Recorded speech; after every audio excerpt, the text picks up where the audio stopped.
교리는 우리 신앙생활을 함에 있어서 울타리가 되는 거죠. 울타리. 울타리가 없으면 저리 갔다 저리 갔다 그 울타리를 제대로 치지 않으니까 이단 사이비 종파에 빠지게 되죠. 그래서 신천지에 있는 모든 사람들은 거의 99%가 기존 교회에서 신앙생활 잘하는 사람은 꼬드겨 가지고 신천지로 다 흘러간 거 아니겠어요? 자기들은 15만 명이 졸업을 했니 30만 명이 수학을 했니 이 자랑질을 치지만 근데 결국 저들은 어때? 무엇으로 꼬드겼어요? 전부 거짓말 쳐가지고 그잖아요. 근데 그들은 거짓말을 뭐라 그래요? 모략이라고 하죠. 거짓말, 모략. 참 우리가 하나님의 말씀을 말씀에 대한 사모함이 있어야 되지만 그 이단의 가르침에 대해서 이렇게 빠져서 정말 신앙생활 잘하던 작년에 저에게 어떤 청년이 찾아왔어요. 청년이 찾아왔는데 한 석 달 신앙생활 했나? 처음에는 열심히 했는데 결국은 구실을 붙여가지고 이렇게 가더라고. 근데 신천지 청년이었던 것 같아 보니까 일단 복장이 신천지 복장은 위에는 하얀 티, 검정 바지 이렇게 이제 입고 다니는 그런 모습들이 있는데 어찌하든 와서 동태를 살피러 왔다가 견디지 못하고 간 청년도 있고 뭐 별의별 사람들이 다 있습니다. 이렇게 전도하다 보니까 전도지 전화번호 있잖아요. 전화번호 다 입력해가지고 어떤 사람들은 교제하자고 막 이렇게 연락이 와요. 그래서 얘기하다 보면 신천지라는 거야. 그래서 아예 이단에게 속한 사람들은 한두 번 훈계한 후에 멀리하라 그랬잖아요. 논쟁이 안 되거든요. 논쟁밖에 안 되고 그러니까 아예 대화를 끊어야 돼. 그래서 한두 번 이렇게 훈계해 주다가 결국 전화번호 차단시키고 이런 사람들이 여러 명 돼요. 뭐 전도지 있게 나누지다 보니까 제 전화번호 이렇게 알아서 그런 사람도 있고 별의별 사람들이 다 있어요. 다 신앙 상담하면서 우리 한번 교회에 가보겠다고 그러고 그러다가 이제 팍 올 것 같이 얘기하다가 저 사람들이 지금 간보고 있구나. 이러면 다양한 사람들이 많은데 어찌하든 사단은 지금도 우는 사자와 같이 두루다니며 삼기자를 찾는다고 그랬어요. 오늘도 평택역에 나가서 참 이 대학교 막 개학해가지고 이제 마스크 벗고 지금 공부하는 거 아니에요 지금. 그래서 얼마나 이 젊은이들이 신나겠어요.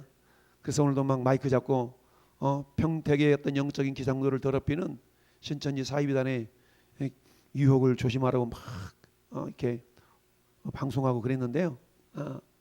맨 그 평택 앞쪽에서 막 부스 차려놓고 어깨띠대고 요즘 얼마나 개방적으로 막 공격적으로 포교를 합니까?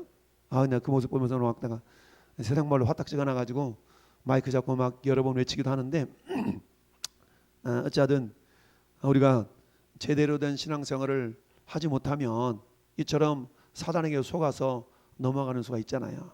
그게 그래요. 울타리가 제대로 쳐지지 않으니까 그런 울타리라는 것은 보통 우리가 교리 좀 유식하게 말하면 신학이라고 표현하잖아요. 장로교. 제가 평신도 때 신앙생활 할 때는 저는 우리 장로교만 정통인 줄 알고 다른 데는 다 이단인 줄 알았어. 그 정도까지 보수적으로 신앙생활을 했댔는데 요즘은 많이 개방이 되어져 있죠. 어쨌든 감사하고요.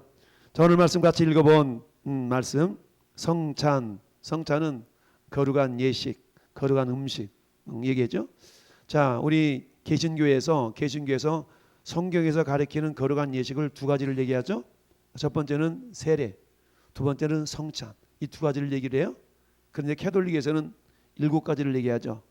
뭐 죽는 데에서 예배드리는 거, 미사 지내는 거, 결혼식, 뭐 별의별 것이 다 있어요. 그래서 뭐 칠성례 이렇게 표현하는데, 그런데 우리는 세례와 성찬 이 두 가지를 거룩한 예식이다라고 우리가 배우고 익히고 그렇게 우리가 믿고 나아가고 있습니다.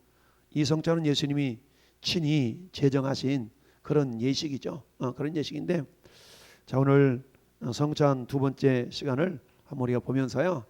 자, 성찬이 있어서 떡과 포도즙의 의미를 우리는 잘 알고 있죠.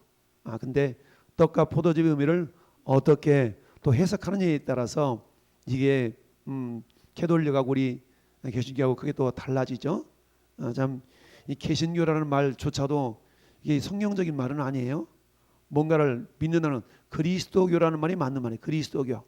예수 그리스도를 믿는 예수교가 더 맞는 건데 예수를 믿는 교가 되는 거죠. 근데 어찌하든 캐톨릭하고 이렇게 구별돼 살다 보니까 개신교의 말을 쓰긴 하겠는데 개신교라는 말 자체가 성경적인 말은 아니고 정확하게 표현한다면 예수교. 우리 예수교 장로회잖아요. 그래서 우리 예수교 장로회. 예수님을 믿는 종교가 예수교 아니겠어요?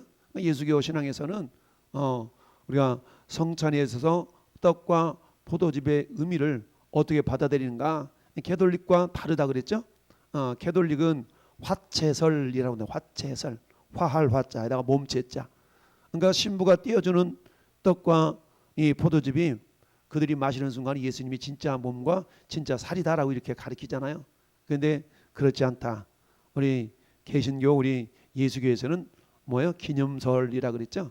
그래서 성찬에서 떡은 세상에 생명을 주기 위해 주신 바 된 그리스도의 살을 상징한다. 몸이죠.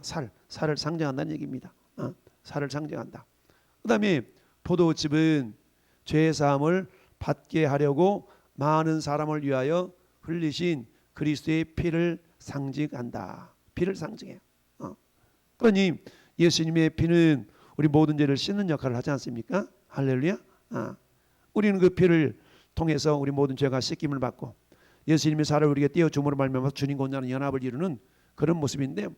자, 요한복음 1장에 보면 예수님이 어떻게 이 땅에 오셨는가에 대해서 잘 설명하죠. 말씀이 육신이 되어 우리 가운데 거하시니 그의 영광을 보니 아버지의 독생자의 영광이요 은혜와 진리가 충만하더라 이래 됐잖아요. 그러니까 예수님이 이 땅에 오실 때 뭐가 무엇이 충만하다고요? 은혜와 진리가 충만하다라는 얘기죠. 은혜와 진리. 그러면 은혜와 진리가 충만하다는 얘기는 성찬과 밀접한 관계가 있는 거예요. 은혜와 진리. 예수님의 보혈을 우리가 믿기만 하면 모든 죄가 사함 받잖아요. 근데 죄 사함 받는 것은 우리 삶이 끝나는 것이 아니라 그 다음부터는 어때요? 구원받은 자로서의 합당한 삶을 살아야 되잖아요. 합당한 삶을 사는 것은 오직 주님을 사랑하는 마음을 가지고 살아내는 거거든요.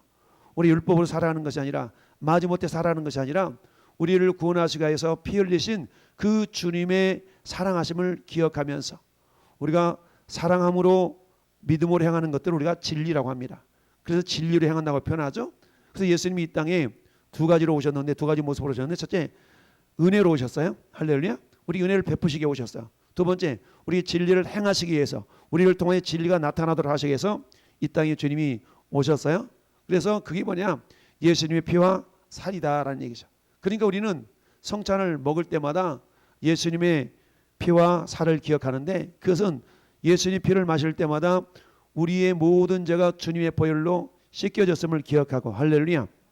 영원한 속죄를 이루사 예수님의 피는 과거의 죄, 현재의 죄, 심지어 미래의 죄까지도 다 속함 받을 수 있는 그런 능력 아니겠어요? 그렇다고 해서 매일매일 죄 짓고 예수님 나 사해 주셨는데 이런 의미는 아니에요. 죄의 능력, 죄의 영향력을 예수님 보혈의 영향력을 말씀하고 있는 거예요. 그래서 우리는 흔히 그런 얘기 했잖아요. 우리가 용서받은 죄인이다. 용서받은 거룩한 죄인이다 라는 얘기를 하죠. 예수님이 베드로에게 이렇게 세족식을 행하실 때에 주님 어떻게 주님이 이런 일을 하십니까? 절대로 안 돼요. 절대 안 돼요. 그랬더니 예수님 뭐라고 말씀하세요? 야 너희 발 안 씻기면 나하고 상관없어. 그때 발뿐만 아니라 몸도 씻어달라고 막 그러니까 이미 목욕한 자는 어디만 씻으면 된다고요? 발만 씻으면 된다라고 말씀하시죠. 왜 발은 땅을 딛고 다니잖아요. 땅을 딛고 다니기 때문에 더러워지고 그 당시에는 어때요? 우리처럼 뭐 신발 신고 다니거나 그러지 않기 때문에 발이 더러워진다는 얘기예요. 세상과 접해 있는 우리 육체는 아무리 주님의 보혈로 이미 신분적으로는 거룩한 존재가 되었지만 삶의 영역에서는 날마다 우리가 더러워질 수 있다는 얘기죠. 그러니까 어때요? 이미 구원의 관점에서 볼 때는 이미 우리는 용서받은 모든 죄가 사함받은 자지만 매일매일 삶 속에서는 우리가 목욕해도 다시 떼끼는 것처럼 우리가 거룩한 모습으로 변화되기 위해서는 어때요? 날마다 우리 자신을 돌아보면서 주님 보혈을 의지하고 회개하는 삶을 살아야 됩니다. 할렐루야. 그래서 오늘 떡은 세상에 생명을 위해 주신 바 된 그리스도의 살이다. 살. 이 살은 다른 말로 말하면 따라합시다. 진리를 의미하는 겁니다. 그래서 예수님이 은혜와 진리로 이 땅에 오신 거죠. 근데 진리를 행하기 앞서서는 우리에게 은혜가 임하지 않으면 진리를 행할 수가 없어요. 은혜가 먼저 임해야만 진리를 행하는 거예요. 그래서 주님의 피와 살을 우리가 마시고 먹고 마시는 그런 성찬 예식이 그래서 중요한 거죠. 그분이 성찬을 행할 때마다 어때요? 주님의 보혈의 공로를 덧입어서 내가 죄사함 받았다는 그런 분명한 확신을 늘 가질 수 있어야 돼요. 그 어떤 것으로 내 죄사함 받는 것이 아니라 주님의 보혈로 모든 죄를 사함 받았어요. 할렐루야. 여러분, 우리 인생에서 가장 큰 문제는 죄와 죽음의 문제거든요. 죄와 죽음의 문제. 그러니까 죄 때문에 죽음이 오는 것, 죄 때문에 사망이 오는 거잖아요. 죄의 삭은 사망이기 때문에. 그래서 인생에 있어 가장 큰 문제는 죄와 죽음의 문제, 죄와 사망의 문제예요. 죄와 사망의 문제. 마귀는 이 죄와 사망을 가지고 우리를 공격을 해요. 너 죄졌잖아. 이러면서 우리를 사단의 공격 무기가 그거 아니겠어요? 우리는 이 땅에 살아가는 날 동안에 어때요? 연약하고 우리 내면 속에 여전히 죄성이 남아있기 때문에 죄를 지을 수가 있거든요. 그러면 이 사단은 교묘하게 그걸 또 귀신같이 알아가지고 양심의 가책을 불러일으키도록 만들잖아. 너 그래가지고 목사야? 너 그래가지고 장로야? 우리는 우리 마음속에 사단이 자꾸만 우리를 어때요? 참소하게 합니다. 그래, 나 이래가지고 무슨 목사하겠다고. 그래, 내가 이래가지고 무슨 장로하겠다고. 우리 내면 속에 참소를 가져다 오는 존재가 사단이에요. 사단. 그런데 이 사단의 참소를 이길 수 있는 것이 뭐라고요? 따라서 예수님의 보혈과 말씀. 계시록 12장에 나타났잖아요. 그의 말씀과 주님의 보혈로 저를 이기었으니. 할렐루야. 그러니까 참소하는 자를 이길 수 있는 비결은 다른 게 아니에요. 우리가 늘 말씀드리듯이 하나님 앞에서는 겸손해야 되지만 마귀 앞에서는 우리가 뻔뻔해야 돼. 그들이 거꾸로 살죠? 하나님 앞에서는 뻔뻔하고 마귀 앞에서는 기가 죽어. 그러면 안 되는데 우리는 하나님 앞에서는 겸손하지만 마귀에게는 뻔뻔해야 됩니다. 할렐루야. 한번 고백합시다. 마귀에게는 뻔뻔하고 예수님께는 겸손하자. 그래야 되는 겁니다. 우리 거꾸로 살지 말고 하나님께는 한없이 겸손하고 마귀에는 한없이 당당하고 뻔뻔해 될 수 있어야 됩니다. 이처럼 마귀가 우리를 참소할 때마다 필요한 것이 절대적으로 필요한 건 주님의 보혈인 줄 믿습니다. 그래서 어때요? 마귀가 참소합니다. 우리가 실수할 수 있어요. 그럴 때마다 어때요? 이래가지고 내가 이런 어떤 자책감 내지는 그런 어떤 참소가 될 때마다 우리가 주장하는 것이 주님의 보혈이에요. 할렐루야. 그렇다 어쩔래? 그럼에도 불구하고 우리 주님은 영원한 속죄를 이루사. 할렐루야. 영원한 속죄를 이루사. 할렐루야. 주님의 보혈은 우리를 영원한 속죄를 이뤘다는 얘기죠. 영원한 속죄를 이루사. 이미 이루었어요. 그러니까 어때요? 사단의 참소를 그래 그 죄마저도 주님의 보혈로 용서함 받았다. 어쩔래? 예수 이름으로 떠나갈지어다 라고 주님의 말씀을 우리가 근거해서 사단의 참소를 이겨낼 수가 있어야 됩니다. 이처럼 주님의 보혈의 은혜는 엄청난 거잖아요.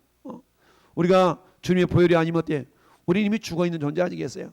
죄와 허물로 죽었던 너희를 살리셨도다. 할렐루야. 우리가 이제 기도할 때 그렇게 기도하잖아요. 죽을 수밖에 없는, 영원히 죽을 수밖에 없는 우리를 살려주시고 이렇게 기도하잖아요. 아니, 우리 이미 영원히 죽었던 존재들이에요. 죽을 수밖에 없는 존재가 아니라 영원히 죽었던 존재들이. 할렐루야. 죽었던 존재를 우리 주님의 보혈의 은혜로 살려주신 줄 믿습니다.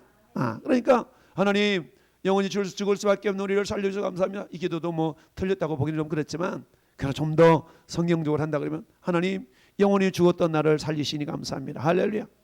에베소서 2장 1절 말씀이잖아요. 너희가 그때의 죄와 허물로 죽었던 너희를 살리셨도다. 할렐루야. 죽었던 너희를 살리신 겁니다. 생명이 단절되었던 저와 여러분들을 우리 하나님의 은혜로 살려내신 줄 믿습니다. 그래서 우리 성찬을 행할 때마다 어때요? 그걸 기억하면서 성찬에 참여하는 거예요. 잔을 마실 때마다 주님이 나를 위해서 피 흘려 죽으셨는데, 나를 위해 피 흘려 죽으셨는데, 우리 신앙 양심이 무뎌질 때마다 우리 성찬을 참여하면서 어때요?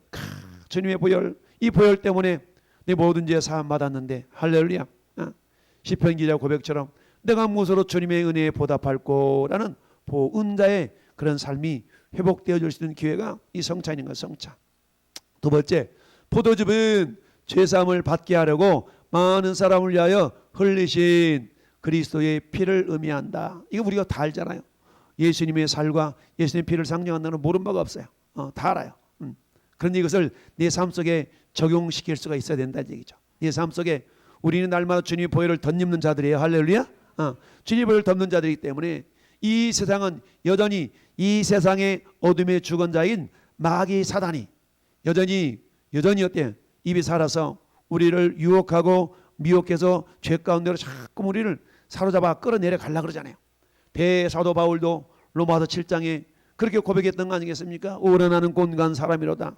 이 사망의 몸에서 누가 나를 건져내라. 왜 그래요? 내가 마음 한편으로는 하나님 잘 섬기고 싶어.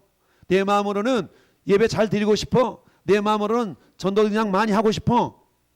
내 마음은 그래. 근데 내 마음 다른 한편에서는 어때? 나를 자꾸만 육신의 욕심으로, 육신의 생각으로, 죄 아래로 사로잡아 오는 것을 보는도다. 할렐루야. 그러니까 오라 나는 곤고한 사람이로다. 이 사망의 몸에서 누가 나를 건져내랴. 그 어떤 인간도 자기를 그 사망의 몸에서 건져줄 자가 없다는 거거든요. 그런데 8장에 넘어가니까 생명의 성령의 법이 죄와 사망의 법에서 너를 해방하였음이니라. 할렐루야. 성령이 오셨네. 성령이 오셨네. 내 주에 보내신 성령이 오셨네. 할렐루야. 성령님을 우리 안에 보내주셔서 성령님을 다른 말로 뭐라고 그래? 보혜사. 보혜사잖아요. 보혜사는 영어로 카운셀러라고 하잖아요. 카운셀러. 상담자. 가장 가까이에서 우리의 상담자가 되어주시고 할렐루야. 우리에게 격려하시고 힘주시는 그분이 우리 안에 계시죠. 우리 안에 계시잖아요. 그래서 그래 우리의 김집사야 김장로야 그래 그렇지만 내가 네 안에 있지 않냐. 다 힘을 내자. 할렐루야. 격려하시는 분, 위로하시는 분. 이게 보혜사 성령님이 우리 안에서 그런 어떤 사단의 유혹도 다시 이길 수 있도록 하시고 넘어져도 다시 일어설 수 있는 힘을 주시는 하나님이신 줄 믿습니다. 제가 이 여호와의 증인하고 이렇게 논쟁 아닌 논쟁이 붙어가지고 전대는 제 전화번호를 탁 따가지고 아무것도 모르는 것처럼 해가지고 문자로 이렇게 몇 가지를 질문하길래 따박따박 답해줬더니 알고 봤더니 여호와 증인이었던 거야. 그러면서 이게 뭐라고 이것저것 하면서 막 반론을 제기하는데 참 대화가 안 돼요. 대화가 안 돼. 자기들도 성경을 통해서 얘기한다고 그러는데 성경 해석 자체가 틀리잖아. 성경 해석 자체가 틀려. 내가 따박따박 얘기했거든. 당신들이 이단인 이유 첫째 기독론이 틀렸다. 기독론 예수 그리스도를 그들은 하나님을 인정 안 해요. 요한복음 1장 예수님이 하나님이라고 분명히 기록되어 있는데 그들은 예수님을 그저 훌륭한 교사, 훌륭한 선지자 요건 인정을 해. 근데 예수님을 인정하지 않아. 하나님을 인정하지 않아. 이래가지고 당신들의 기독론이 잘못됐다라고 했더니 꾸역꾸역 예수가 하나님이 아니라는 거야. 대화가 더 이상 안 나가잖아요. 성경을 통해서 증명을 해줘도 그들은 성경 자체를 그렇게 해석을 안 하니까 틀린 거야. 둘째, 당신들은 성령론이 틀려먹었다. 성령론이 틀려먹었다. 라고 해서 또 따박따박 성경 구절을 이렇게 얘기하면서 얘기해 줬어. 그랬더니 성령이 인격성이 없다는 거야. 우리는 성령도 하나님이시잖아요. 할렐루야. 그들이 주장하고 나온 것 중에 한 가지가 삼위일체라는 단어가 성경에 어디냐. 기록되어 있지는 않지만 성경의 흐름을 보면 분명히 그 속에 삼위일체 하나님을 우리가 발견해 볼 수 있지 않겠어요? 그러면서 우리 성령님을 하나님으로 인격자로 이렇게 인정하시고 우리 안에 오늘 또 성령님 우리 안에 계시면 우리가 믿고 살지 않습니까? 근데 여호와의 증인은 어때요? 성령이 그냥 파워. 힘으로만 그들이 인식한다는 얘기죠. 당신은 성령론이 잘못되었다. 당신들은 기독론이 잘못됐다. 당신들은 구원론이 잘못됐다. 구원론이 잘못됐냐? 천국에 대한 개념 자체가 틀려. 그들은 이 땅이 천국이지 새하늘의 새 땅. 이 땅이 변화되어서 이 땅에서 천년만년 사는 거죠. 그리고 어때? 하늘나라 올라갈 사람은 14만 4천만 밖에 없다는 거죠. 하여튼 그런 다양한 얘기를 하다 보니까 내가 마지막으로 그랬지. 당신하고 내가 더 이상 논쟁에서 내 에너지 쏟을 기력이 없다. 난 해야 될 일도 바쁜데 당신하고 더 이상 논쟁할 필요가 없으니까 당신이 섬기는 신앙 잘 따라가기 바란다. 라고 이렇게 끊었어요. 그러니까 베레벨 사람들이 제 영적인 상태를 이렇게 쭉 한번 간을 보는 거예요. 간을 보고 이렇게 잘 이렇게 땡겨가며 무너뜨리려고 하는 그런 다양한 그런 모습도 있어요. 그래서 이제 여러분들이 뭐 하셔야 되냐면 저를 위해 기도를 많이 해주셔야 돼요. 할렐루야. 우리 홍사님 저를 위해 기도해 주셔야 돼요. 우리 노 목사님도 우리 저를 위해서 기도 많이 해줄 줄 믿고 할렐루야. 근데 오늘 감사하게도 이번 주에 저를 위해 기도하고 있다는 사람 두 사람을 만났어. 평생을 같이 전도하시는 어떤 권사님이신데 오늘 만나서 그러는 거야. 목사님, 제가 목사님 위해서 기도하고 있어요. 할렐루야.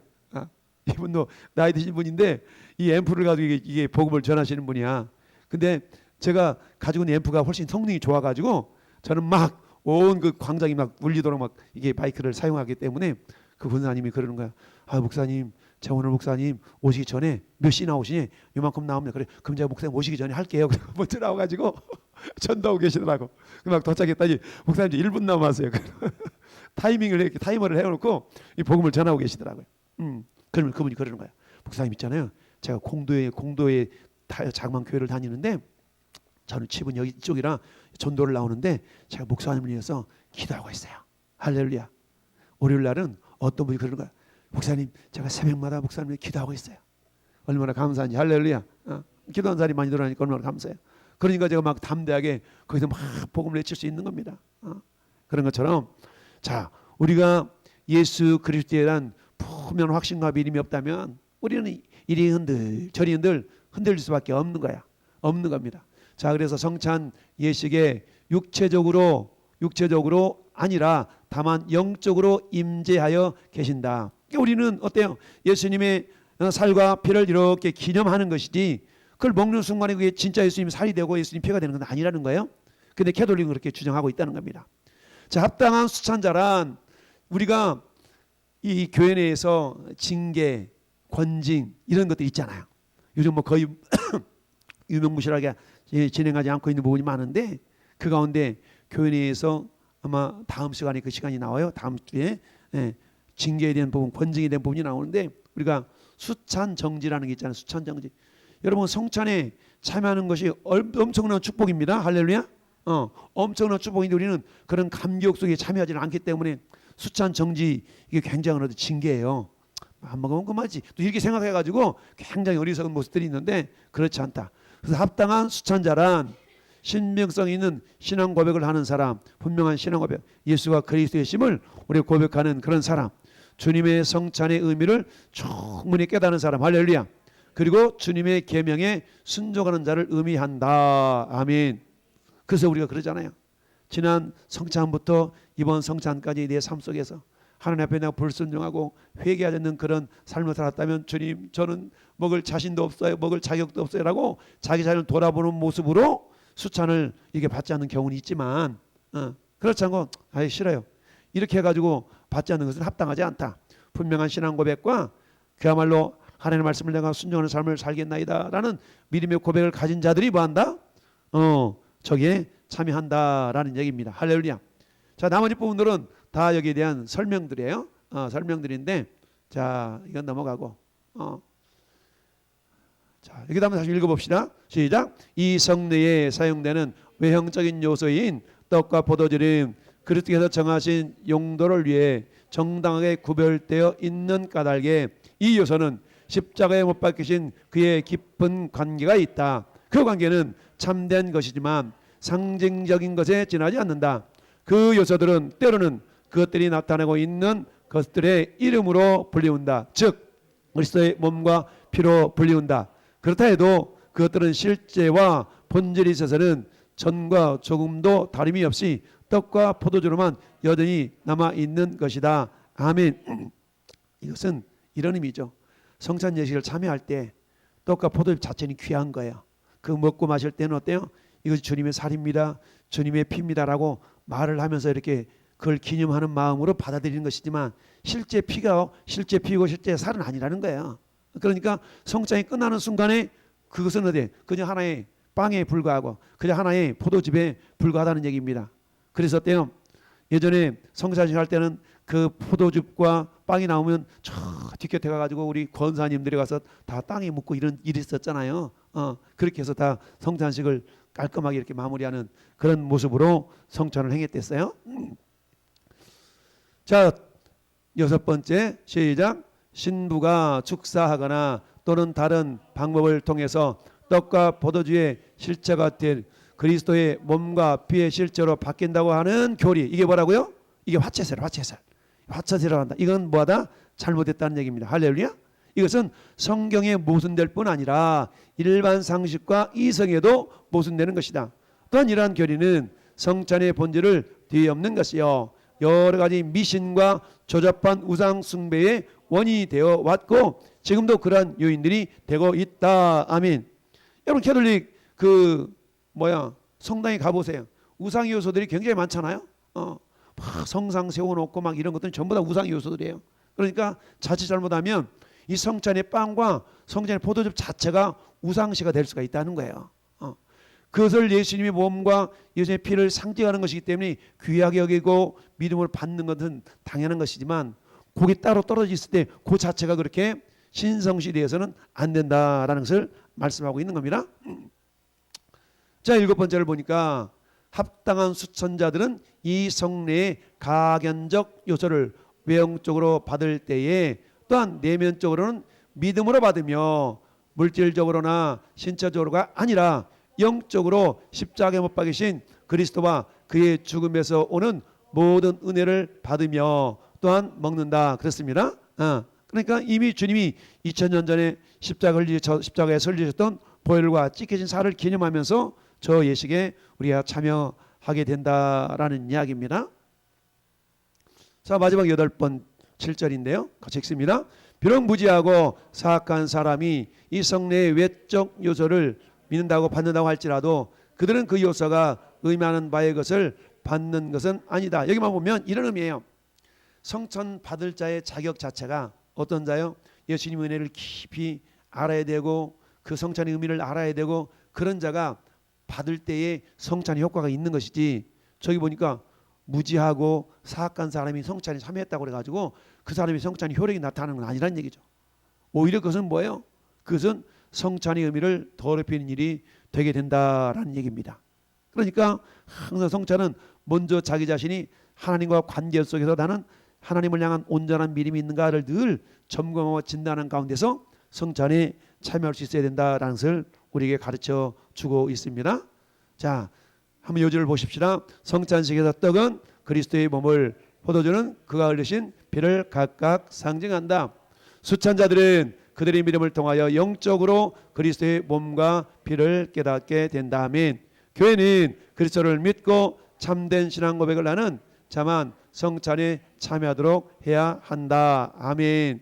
그래서 보통 성찬에 참여할 자격들이 어떻게 돼? 세례 교인 이상 이렇게 하지 않습니까? 세례 교인 이상 한다는 얘기는 세례를 받았다는 얘기는 적어도 뭐예요? 그 사람의 신앙 고백이 분명하다라는 것을 외적으로 인정하는 하나의 틀이기 때문에 세례 교인 이상 되는 사람에게 성찬에 참여하도록 하고, 세례 받지 않는 사람들은 어때요? 아, 저렇게 성찬에 참여하는가 보다라고 하면서 나도 세례 받고 성찬에 참여하고 싶다는 그런 사모함을 불러일으키도록 하는 것이 그런 일종의 하나의 테두리 울타리가 되는 거예요. 그래서 장로교 우리 합동 측에서는 세례 받은 교인들에 한해서 우리가 성찬에 참여하도록 하고 있다라는 겁니다. 자, 떡과 포도즙을 받고, 자, 영생을 소유한 자는 누군가? 요한복음 6장 53절 우리 읽어볼까요? 예수께서 이르시되 내가 진실로 진실로 너희에게 이르노니 인자의 살을 먹지 아니하고 인자의 피를 마시지 아니하면 너희 속에 생명이 없느니라. 내 살을 먹고 내 피를 마시는 자는 영생을 가졌고 마지막 날에 내가 그를 다시 살리리니. 아멘. 예수님의 살과 피를 먹고 마신다는 얘기는 뭐겠어요? 그것은 우리가 성찬에 참여하는 자를 의미하는데, 이것은 주님과 온전한 연합을 이룬 자다라는 얘기예요. 분명한 신앙 고백 속에서 나와 예수님이 한 몸 되었어요 라는 그런 의미를 나타내는 자들이에요. 그러니까 어때요? 내가 주님 안에, 주님이 내 안에 있기 때문에 어때요? 우리는 주님과 온전한 연합 속에서 영생, 영원한 생명을 소유한 자가 되는 것이죠. 그래서 이미 성찬에 참여하고 있다는 얘기는 내가 주님 안에 있고 주님이 내 안에 있음을 믿음으로 고백한 자들에게 주어지시는 은혜다라는 것을 우리가 알 수가 있습니다. 성찬의 의의를 한번 보니까 고린도전서 11장 26절을 통해서 보는 것은 너희가 이 떡을 먹음 이 잔을 마실 때마다 주의 죽으심을 그가 오실 때까지 전하는 것이니라. 자, 성찬의 의의가 뭐냐? 예수 그리스도의 죽으심을 상징적으로 표현하는 것이라는 얘기죠. 주님이 어떻게 죽으셨나? 나를 위해서, 우리를 위해서 피 흘려 죽으셨지, 찢기셨지. 이걸 상징적으로 의미하는 것이 성찬이라는 얘기죠. 할렐루야. 이 의의야. 그럼 성찬의 목적은 뭐냐? 이걸 전하라는 겁니다. 성찬의 목적은 이걸 전해, 죽으심을 어떻게 죽으셨고 왜 죽었고 무엇 때문에 죽었는가를 전하는 것이 이게 성찬의 목적이라는 얘기죠. 그래서 우리가 전도할 때 뭐예요? 예수가 그리스도이심을 전하는 거잖아요. 예수가 그리스도이심을 전하는 거잖아요. 예수가 그리스도, 기름 부음 받은 자, 뭐요? 왕과 제사장과 선지자. 예수님이 나의 왕이셔요. 할렐루야. 예수님이 지금도 나를 이끌어 가시는, 지금도 나의 선지자가 되시는 거예요. 지금 예수님이 나의 대제사장이 되셔 내 죄 문제를 해결하신 분이에요. 이처럼 예수님이 나의 왕이시고 나의 대제사장이 되시고 나의 선지자이심을 내가 믿을 때 그에게 구원이 임하는 겁니다. 할렐루야. 그래서 예수가 그리스도이심을 전하는 것뿐만 아니라 먼저 나는 예수가 그리스도를 믿는 자가 되어야 되겠죠. 그래서 유대인들은 어때요? 메시아는 믿었지만 예수가 메시아인 것을 믿지 않았기 때문에 구원이 없는 거예요. 근데 우리는 어때요? 우리는 어때요? 예수 그분이 메시아임을 우리가 믿는 거죠. 누구의 메시아? 나의 메시아. 할렐루야. 나의 그리스도이심을 믿기 때문에 우리에게 구원이 있는 줄 믿습니다.